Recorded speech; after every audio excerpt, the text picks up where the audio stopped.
hello everyone, and thank you for joining us. I'm Connor Mountford. I work as a graduate research assistant here at the University of Kansas Transportation Center. And today we have Andy Fry here with us to discuss bus stop improvements. But before we get to that, I want to go over a few housekeeping items. First, I apologize for the delay. We've had a little bit of connectivity issues with our internet given the severe wind and thunderstorms last night. And so I just appreciate everybody's patience with us on that. And then we do have a few things we want to go over just before we get started. So first, you've probably noticed up in the right left-hand corner that this webinar is being recorded. And that is really just so that we can upload it to our YouTube channel. So if you happen to miss something or if you have colleagues that weren't able to attend, they can still get that info from that YouTube upload. Next, we do ask that you keep your audio muted. This will help us avoid any feedback issues so that you can all hear the presentation clearly. And finally, we will have an opportunity for questions at the end of the webinar. If you have a question at any point, please just drop it in the Q&A section or the chat box, and we'll make sure that it gets answered at the end of your webinar or at the end of the webinar. And both of those features are in the bottom pop-up of your screen. And with that, I think we are ready to go ahead and get started here. So we are really excited to have Andy Fry with us here today. Andy works with the Topeka Metro Transit Authority as the Director of Planning. And in that job, he does planning, reporting, system planning processes, and coordinates with the city and other stakeholders on bus stop developments and other community transit projects. Andy has a degree in mechanical engineering and previous work experience in project management, energy, and state utility regulation. Andy's really proud to despite living in a car-centric community, that he does have 3 bus routes that surround his neighborhood. So we are in good hands here with a transit user and someone who has some great knowledge on bus stop planning. And so with that, I will go ahead and get this presentation up and turn it over to Andy. I'm Andy Fry with Topeka Metro, and I'm here to discuss Topeka Metro's bus stop development plan or process that we've used over the last few years. And so, yeah, we named the presentation In the Weeds because we definitely get down in terms of, or get involved with all sorts of players and stakeholders in this process, or at least in our situation. Let's go ahead and go to the next slide, Connor. Just a brief overview. We'll kind of go over the reasons why Topeka Metro went into developing all of its bus stops into ADA sites, kind of go through the process that we used and some checklists that were helpful for us, and then some different management tools and documents that we use both internally and externally to to keep track of what the bus stops, what the situation was like, who the folks were that we need to contact, and all those different kind of key items when you're having discussions with different stakeholders in the process, and then different contacts at the city and elsewhere, and then finally how we worked beyond just our own internal process to develop, but also to try to, as a former GM here said, to weave into the community's fabric in terms of making sure that we're involved in other development processes to be most effective in developing our bus stops. Connor, if you want to go ahead and advance the slide. So just to start off, each one of these slides, or most of them, have a bus stop that's in Topeka. It's up in the upper right-hand corner, and as you might imagine, each of them kind of has an individual narrative as far as how things developed and why they developed that way and whatnot. And yeah, so this one is a partnering that we had with Stormont Vale and one of their clinics, and we tried to work with them as an entity that had a lot of locations across the community to develop all those sites at once. And so this one was one that was particularly interesting because we were able to add a pedestrian connection up to the building through their parking lot. But the to kind of get us started, bus stop development for Topeka Metro became, at least on a coordinated level, on a network level, became more of a priority in 2015 and 2016 when kind of two things came about. One was that the board had opted to go to a fixed route or fixed stop system where it wasn't a hail down system. In addition to that, soon at the same time, they made a commitment to be 100% ADA in terms of their bus stops. And so because of that, we needed to find a way to kind of systemically work through the different stops and evaluate and prioritize them based on ridership or other metrics. So Connor, if you can go ahead and advance the slide.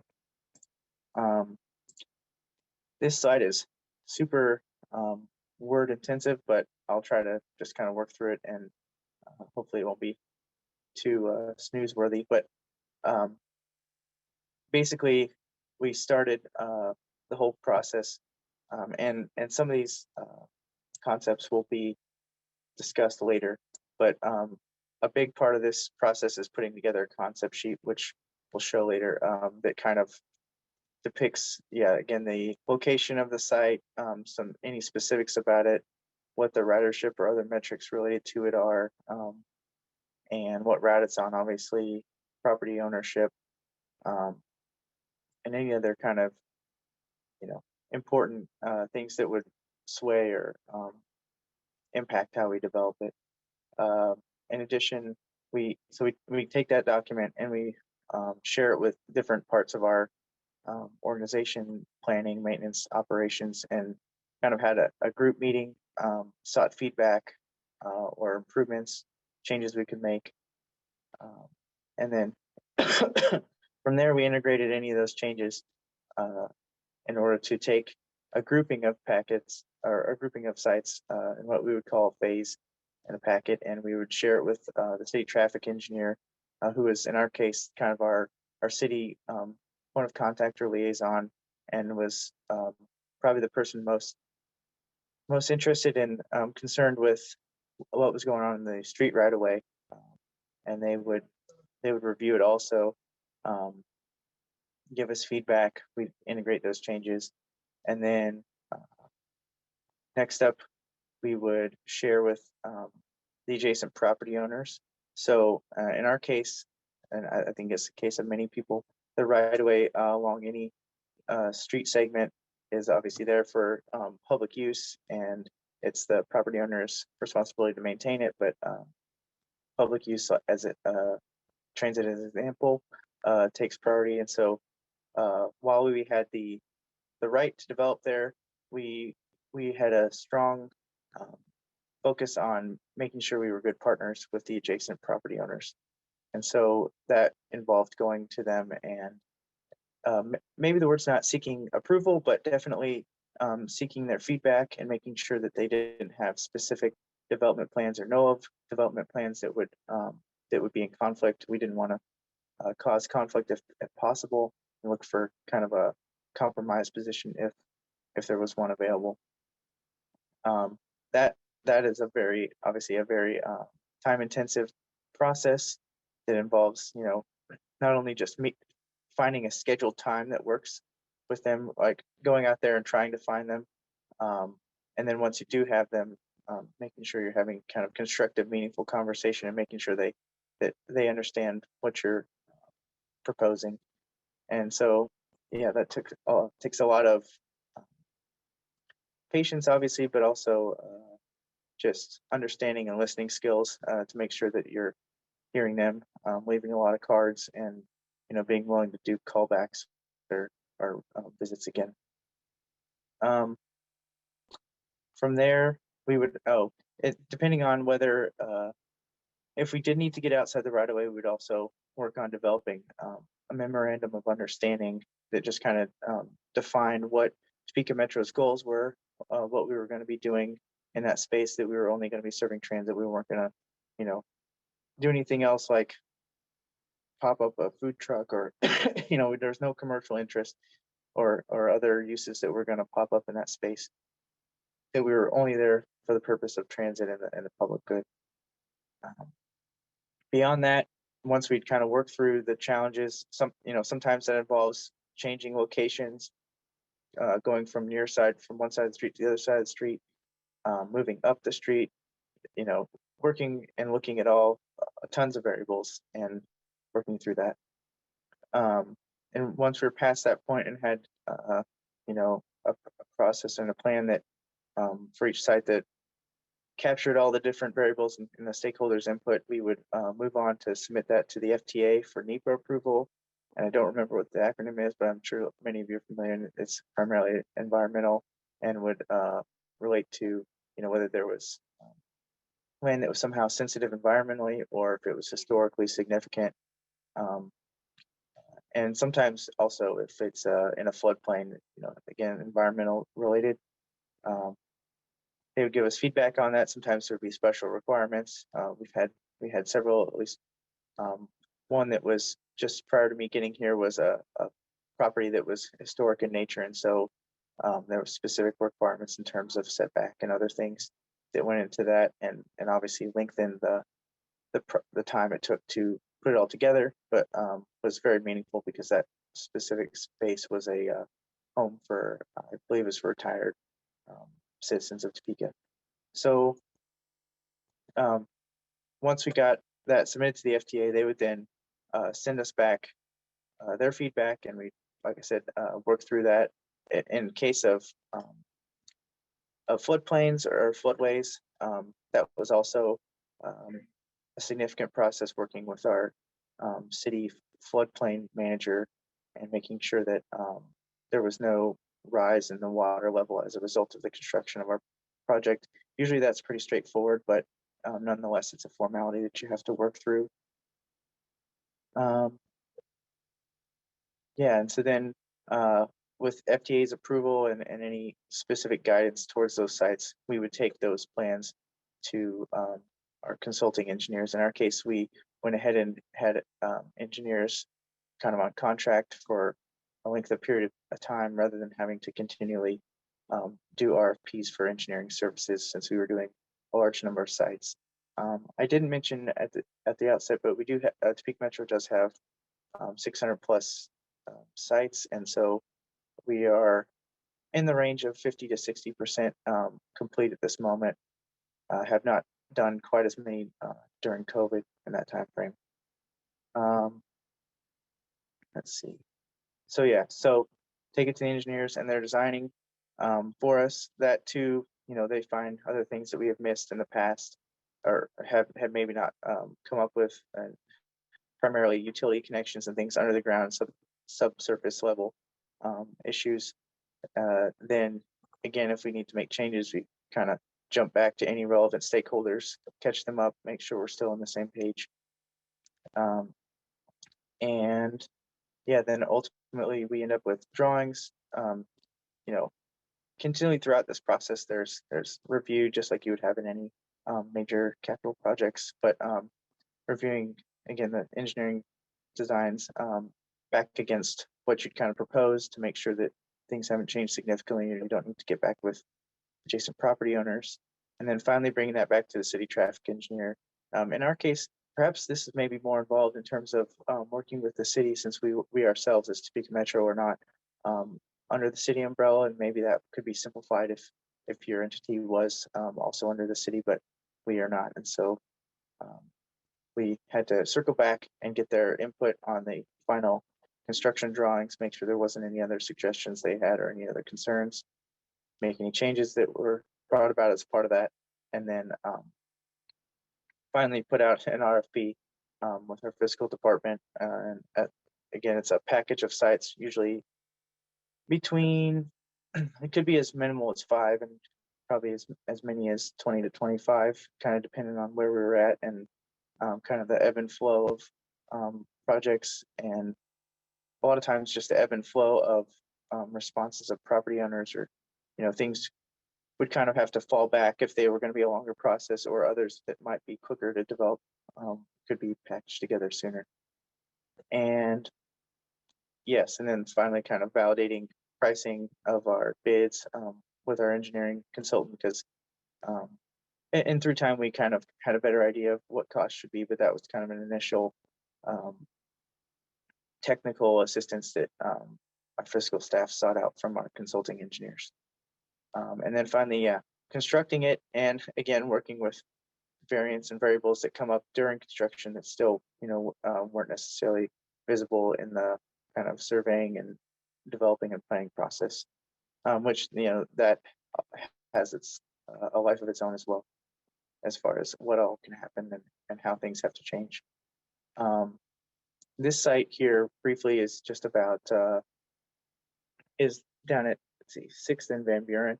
And the top photo is obviously during construction. The bottom photo is once it's complete. But the top photo, you'll note that there's a lot of that area towards the road is actually parking. And so this adjacent property was or is a office for a ADA kind of advocacy group. And so they were working with their landlord at the time, coincidentally, to improve the ADA parking opportunities there. And so with that, as well as the fact that we were at the intersection, there was a lot of coordination across different sectors with city traffic, city water, city parking at one point, and then the private property owner, the occupant of the building. So yeah, it was a rewarding project once it was complete, but it was definitely plenty of effort in getting it all together. But we're happy to kind of have the outcome at the bottom in terms of a flat ADA accessible location that has shelter and is kind of in a prime area of ridership in downtown Topeka. Connor, if we want to go ahead and advance. So checklist, kind of obviously similar to a lot of I gave you kind of the overly detailed description of every step in the process, but this checklist kind of covers those things. And this was something that our fiscal department put together in an effort, because they were the grant. Many of these are paid for through grants, I should have mentioned. And so as the grant administrator, they were kind of responsible for making sure all the items were checked off. And so they put together a list of, every step, every contact that we need to make sure that it would be able to be documented for later review through the FTA or others. So yeah, it just has kind of the introductory steps. I won't read it because it's very similar to what I just shared with you. But it's, the initial part is more the planning, and then the second sheet there, and I apologize if you can't see it super well. I'm also willing to share these documents if folks want to email later as an example of something to get you started if you're working on a similar process. And then Connor, if you want to go ahead to the next slide, a third checklist, because a lot of our funding was through the FTA. We had Davis-Bacon reporting as far as hours and paying prevailing wage. Let's see, just a moment here. Just checking on time. All right, so if we want to go ahead and go another slide, Connor. Project management tools of GIS. I just put this in to note kind of in the planning process and the initial grouping of sites, we used information like this. Maybe not. We have Remix. It's a planning tool that we use varying levels with scheduling, as well as this kind of site layout and bus stop and route design. But we didn't have this tool at the moment, but I think tools like this could be helpful in terms of, there came a point where we were sending our contractor all over town because the sites were located on different routes at different times. And so we started to try to hone that in and group sites based on kind of geolocation and making sure that to be more efficient and get more out of our money and not get as high bids, having that contractor go all over the place. And so this top slide is just from Remix and shows some of our routes. But in addition, another factor that came in a lot was definitely the presence of sidewalks. Since we were going for an ADA bus stop, we wanted to make sure that there was adjacent sidewalks present. And so, you know, in our case, a lot of times we were looking for the presence of it. In other projects, we submitted some grants with KDOT in the last few years to improve sidewalks at the same time, and try not to just develop areas that already had sidewalks, because then you could definitely get yourself into an equity issue. Not, places that were without sidewalks would end up without sidewalks and without the bus stops. And there's probably a number of other things that are related to them not having sidewalks. And so we don't want to continue to widen that gap for those populations and folks living in those areas. So that was one thing. And then the other thing, Trello, we used it originally, and I'm sure there's plenty of other kind of project management tools in Microsoft or other suites of products, but just trying to keep track of where you are when you have all these things going on concurrently, making sure that you're kind of keeping up with them.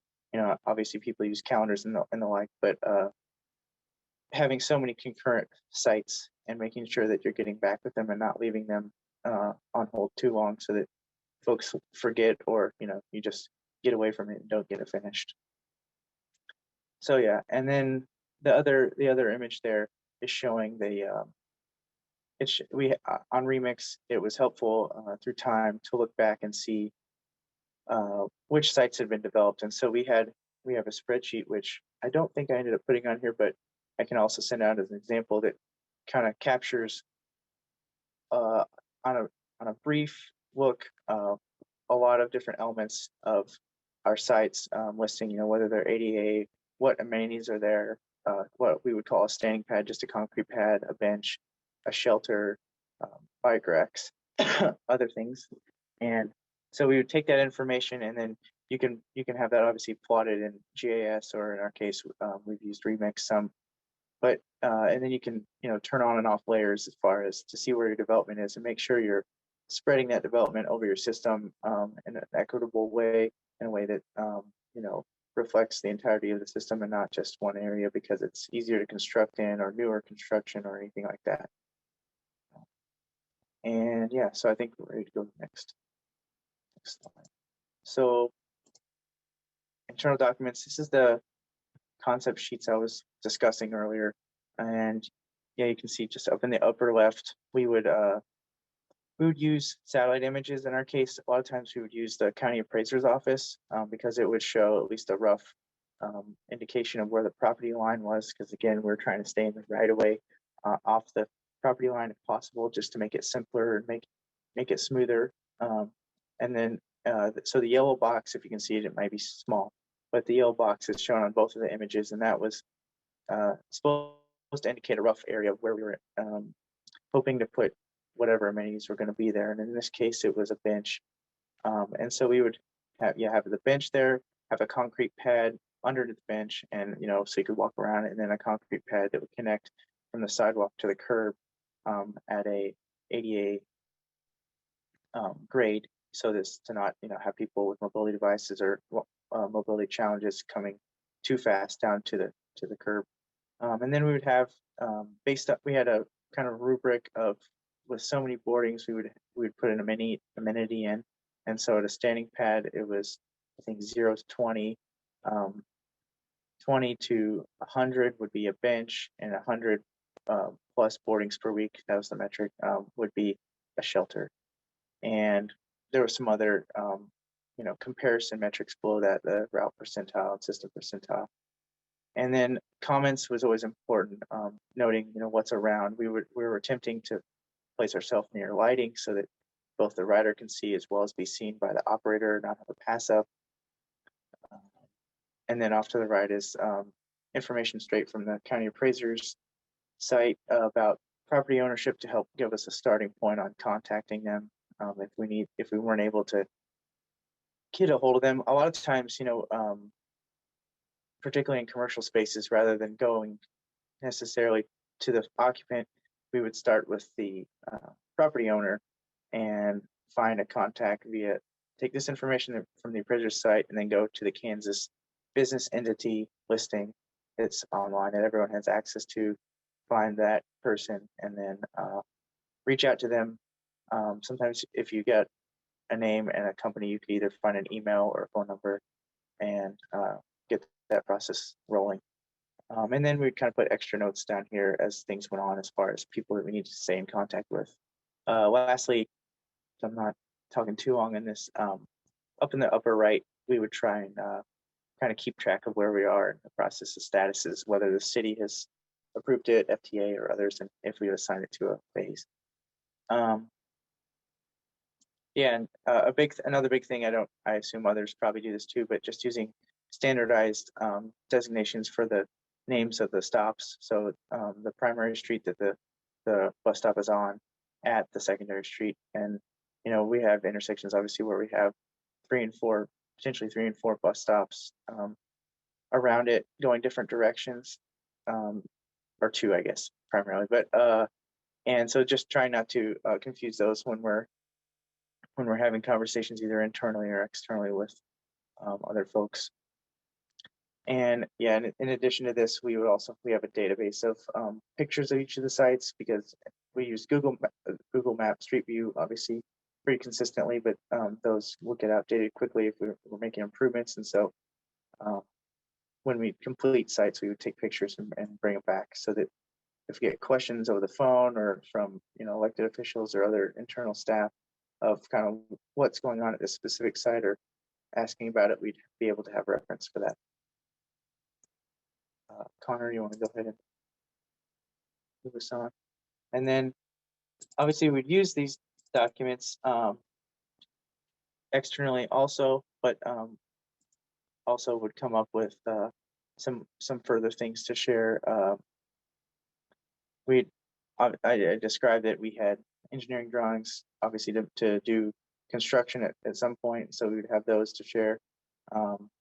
And we'd have FTA approvals, city approvals, documentation of property owner visits. That's a huge one. I mentioned it later in the slides, but ours were as simple as just writing an email or writing a document and saving it somewhere under a specific name, in a categorized folder, just to share like who you talked to, what the date was, some of the things you discussed, and hopefully that whoever you talked to had suggested or shown some understanding of what you were saying and agreement, or at least not actively fighting it, if that was the case, so that if anyone comes back and doesn't remember or has a different recollection, or a lot of times you might talk to one spouse of a property and the other spouse didn't realize it. Like I had one example where someone was deployed and I'd talked to the other spouse, and I think the one I talked to had forgotten or maybe didn't remember. And so it was helpful to have that as reference and share with them, and it kind of changed the discussion and the narrative once I was able to share that. So yeah, those are some brief examples. And I guess the key in this external documents thing is, again, to have that in an organized database of folders or on your network somewhere, so that you have it at quick reference. And as I also mentioned, the fiscal folks on our end needed all that to submit with some different kind of proofs of construction and grant reporting. Connor, you want to go ahead and take us forward? So the key contacts, these are just a lot of people that I've already mentioned, but are helpful in working through different parts of this process. And when you have questions, being able to rely on them, or at least having a contact and not having to kind of spin your wheels. So the city traffic engineer, certainly they have some other subordinate staff, typically development services or the planning staff in your city. KDOT staff in our case, transit staff when there's grant questions, FTA NEPA staff, the Region 7 folks in Kansas City, consultant, whoever you hire as an engineer, other city engineers or project managers who might be working with public works, obviously not necessarily the same as the traffic engineer. And so they have their own projects and other things that are ongoing, and it's good to build relationships with all these folks if you haven't already. Public Works Director, when you have to escalate things.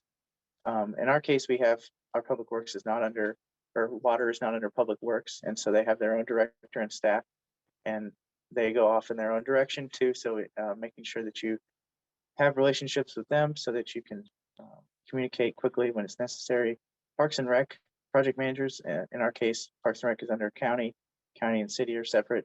So they have lots of sites along arterials that they're developing or that we might want to develop. So again, it's a lot about relationships and communication, and community developers, folks that are building stuff, architects that are designing stuff, community groups and philanthropists, whether it's for donations or just for awareness as to what direction you're going, and kind of building awareness and support.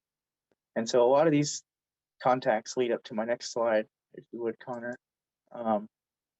Integrating in the city and county construction process. So this is kind of what I was describing earlier as what's beyond our own internal development process, but keeping a tab and not only a tab, but being an active participant in the city or county's development process as buildings are rebuilt or built for the first time, developed for the first time, and being in their checklist of internal and external entities, being one of those folks that has the ability to review projects.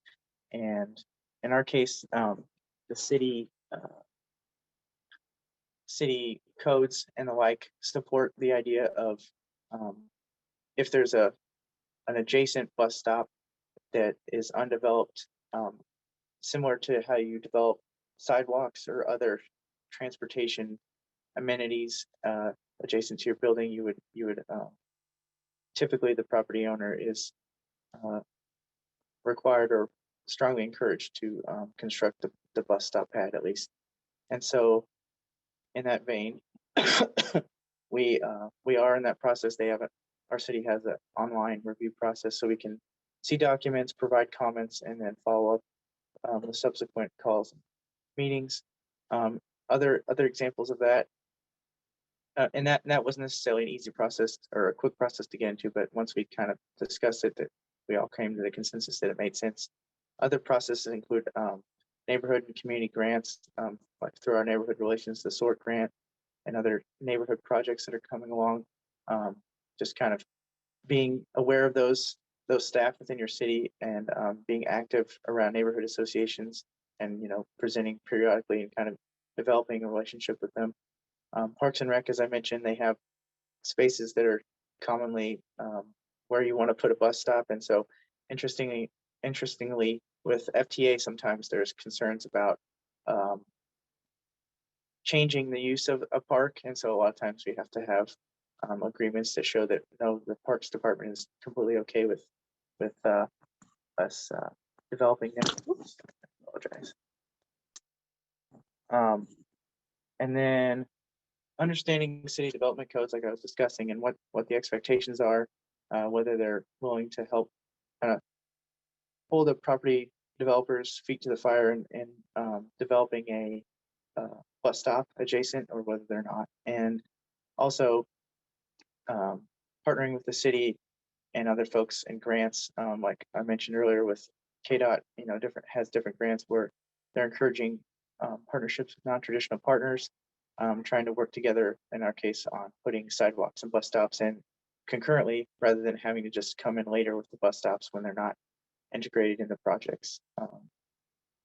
And I've got a little more on the next slide about this, working, with, and again, probably because we are not within the city system, it may not be as equally meshed, but I know sometimes departments have their own direction too, so it never hurts to kind of get outside your box, your bubble. Understanding the city's documents, or applicable city documents, and in our case specifically, the ADA and what they've committed to, and what their interpretation is, what they've committed to, because sometimes those are two different things, depending on your understanding of the ADA. In our case, we spent some time understanding, one, what our own expectations, the expectations of our sort of sites in terms of bus stops, specifically loading and unloading zones, as well as stations, but also understanding, that I think we all recognize that transit users don't just, or in a lot of cases, are not getting off and getting on at their um, origin or destination points, but actually have to walk to get there. And so considering that and trying to find ways to improve those amenities for folks at the same time if possible. So like when we're looking through these site development plans, there may not be a bus stop there, but are they furthering the sidewalk network and making it easier for folks who might be either walking to or from that location to do it without a car? Um, Not just putting a sidewalk from the parking lot to the building, but from the right of way and the sidewalk and the right of way up to the building so that folks don't have to walk through a driveway or roll through a driveway if they have a mobility device, all these sort of things. Having a right of way agreement with the city in our case, because we're a third party. And then, also, so very important with bus stops where you may have signage or things to communicate with folks, knowing what your sign and other kind of vertical impediment policies are, codes are in your community, so that you're not in conflict with that or don't have any issues down the road. And lastly, one that we've talked about a lot is site triangle restrictions in terms of safety and traffic, and making sure that you're not putting up a giant shelter or structure that's going to inhibit people's ability to see across as they turn or watch for traffic if they're in their personal vehicle, as well as your buses. So just understanding what the expectations are from your local authorities, whether the traffic engineer or planning or other folks. And then final thoughts. I think if you want to advance me there, Connor, I mentioned it several times, but document everything from all your different stakeholders, whether property owners or government entities, for your own. I mean, definitely after you've been involved with a couple hundred different sites, there's potential for you to forget a detail or two. And so having all that for reference, as well as for a little CYA never hurts. And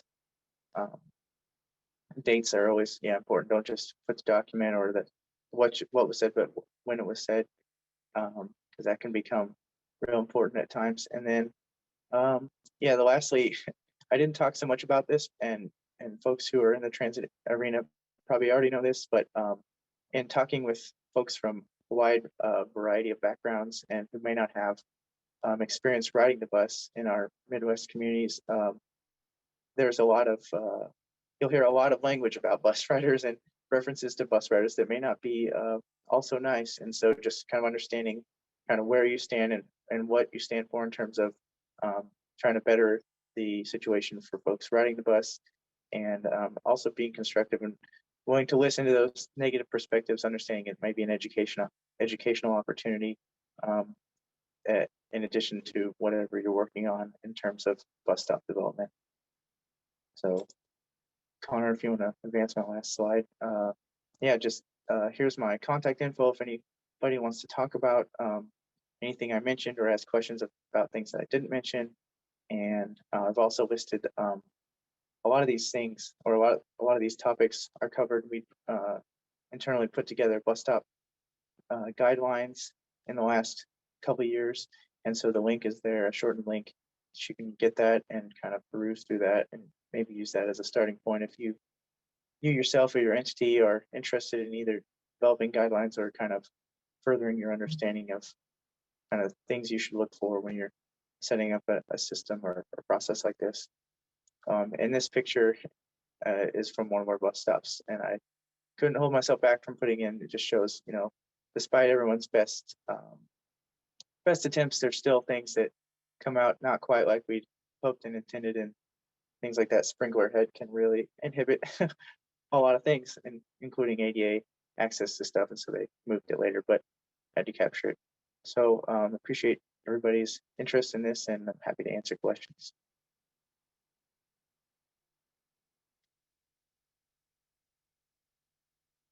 Great, thank you, Andy. And it does look like we have some questions here, so I'm going to go ahead and actually stop the screen share so that I can get to those. So our first question is from Lisa Koch here at the KUTC, and she asks, can you talk more about city development code? Is there specific language related to construction? And does this include a transit agency review? And then what are developers required to do to support transit? So yeah, there is, I don't know if there's a code specifically that requires transit's ability to review, but we have, in our situation, we have worked ourselves into it. So we're one of the reviewers, the external reviewers in this situation.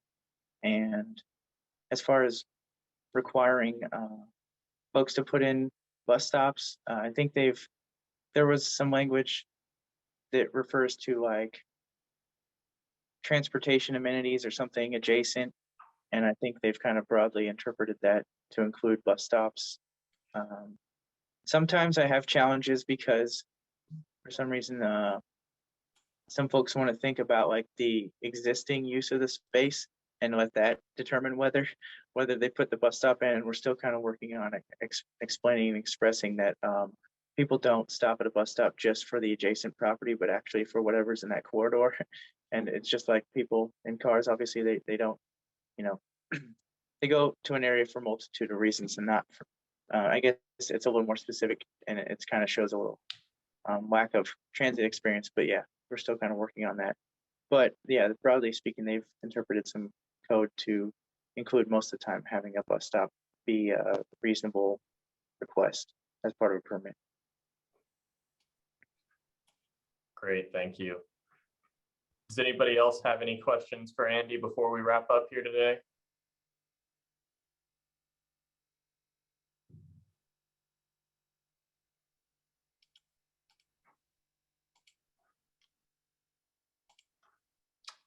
Okay, well, seeing none, I'd just like to thank you all again for coming, and thank you, Andy, for the great presentation. We will be hosting another M3 webinar in January, so everybody keep an eye on your inbox for that invite. Again, thank you, Andy, and thank you, everybody, for coming. Have a nice day. Bye.